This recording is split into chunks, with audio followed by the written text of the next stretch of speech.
Hi friends, అందరికీ నమస్కారం. Friends, ఏపీకి మరో 2 భారీ ప్రాజెక్టులు శాంక్షన్. ప్రధానమంత్రి మోదీ కీలక ప్రకటన. పూర్తి వివరాలు తెలుసుకుందాం. వీడియో కంప్లీట్‌గా చూడండి. అలాగే తప్పకుండా లైక్ చేయండి. మరిన్ని అప్డేట్స్ కోసం ఛానల్‌ని సబ్స్క్రైబ్ చేసుకోండి. ఇంక వివరాల్లోకి వెళ్ళిపోదాము. కేంద్ర కేబినెట్ కీలక నిర్ణయాలు తీసుకుంది. లోక్సభలో మహిళా రిజర్వేషన్ల బిల్లు వీగిపోయిన తర్వాత జరిగిన కేబినెట్ కావడంతో నిర్ణయాలపైన ఉత్కంఠ కొనసాగింది. మహిళా రిజర్వేషన్లు అమలు కాకుండా విపక్షాలు వ్యవహరించిన తీరు సరికాదంటూ ప్రధానమంత్రి నరేంద్ర మోదీ ఆగ్రహం వ్యక్తం చేశారు. ఇదే సమయంలో పలు కీలక నిర్ణయాలకు కూడా ఆయన ఆమోదం తెలిపారు.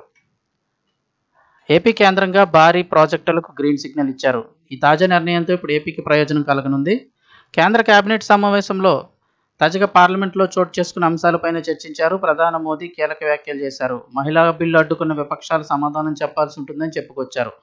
సుదీర్ఘకాలంగా పెండింగ్లో ఉన్న మహిళా బిల్లు అమలుకు తాము ముందుకు వచ్చామని విపక్షం అడ్డుపడిందని పేర్కొన్నారు.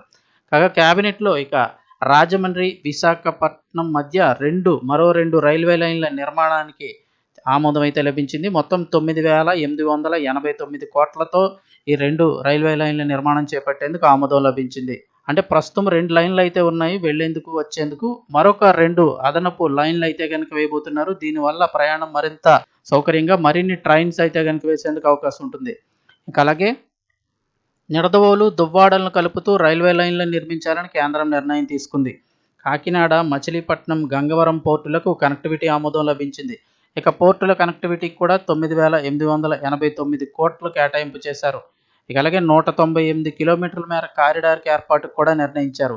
అంతేకాకుండా గోదావరి నదిపై 4.3 కిలోమీటర్ల మేర వంతెన నిర్మాణానికి కూడా ఆమోదముద్ర వేస్తూ కేబినెట్ నిర్ణయం తీసుకుంది.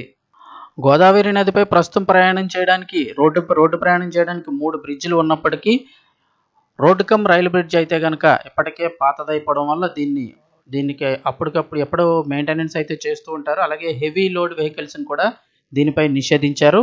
ఇక మరో వంతెన ధవళేశ్వరం బ్యారేజ్ అయితే ఉంది. ఇది కూడా అప్పుడప్పుడు మరమ్మతులు చేస్తుంటారు. అయితే ఇది హైవేకి కనెక్టివిటీకి చాలా తక్కువ దూరం ఉంటుంది. అయితే హైవే ఎక్కువగా కనెక్ట్ అవ్వదు. కేవలం ఊర్ల ద్వారా వెళ్ళడం జరుగుతుంటుంది. ఇక హైవే కనెక్ట్ అయ్యే బ్రిడ్జ్ చూస్తే రాజమండ్రి సమీపంలో నిర్మించినటువంటి 4th బ్రిడ్జ్ ఒక్కటి మాత్రమే ప్రస్తుతం రోడ్డు బ్రిడ్జ్ కొంచెం ఎక్కువగా వాడుకోవడానికి, హెవీ వెహికల్స్ అన్నిటికీ కూడా వాడుకోవడానికి, హైవేకి కనెక్టివిటీకి ఈ ఒక్క బ్రిడ్జ్ మాత్రమే ఉంది. ఇటువంటి పరిస్థితుల్లో ఖచ్చితంగా మరో వంతెన ముందుగానే నిర్మించుకోవడం అవసరం. ఇదేమైనా రిపేర్ వచ్చినట్లయితే కనుక చాలా ఇబ్బంది ఎదుర్కోవాల్సి వస్తుంది ట్రాఫిక్ దృష్ట్యా. సో ఇటువంటి పరిస్థితుల్లో గోదావరిపై మరో బ్రిడ్జ్ వంతెన నిర్మాణానికి ఆమోదముద్ర వేస్తూ కేంద్ర కేబినెట్ నిర్ణయం తీసుకుంది.